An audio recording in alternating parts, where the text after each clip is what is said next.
So here we have the Volkswagen Polo on a 68 plate. So I'm going to start off by showing you some controls on the inside of the car first of all.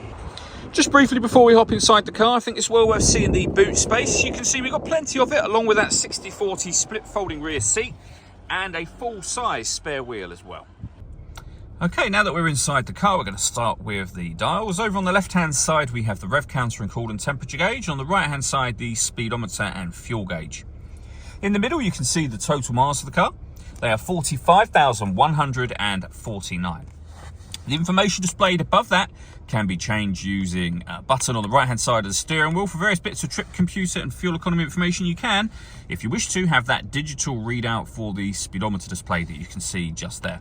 There are other menus available as well, and you can see me cycling through those back to the beginning again. And the buttons to do that are over on the right-hand side of the steering wheel just here. On the left-hand side, we have stereo controls. The stereo itself is over in the center just here. So we've got the radio. We've got DAB, FM and AM radio available. If you're listening to your own music, you can do.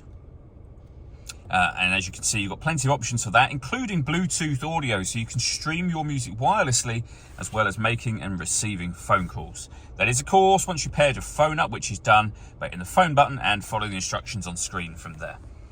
Below that, we then have the air conditioning. So you can adjust the temperature, fan speed, and the direction the air is being distributed in just here.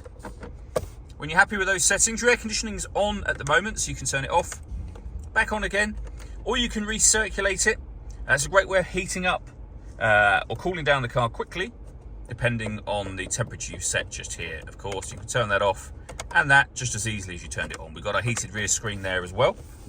Some storage and 2 USB inputs, and then a 5-speed manual gearbox. All that leaves me to say is thank you for taking the time to watch this video. If you'd like to come and see the car in person and have a test drive, please feel free to call either of our MJA sites. We'd love to hear from you soon.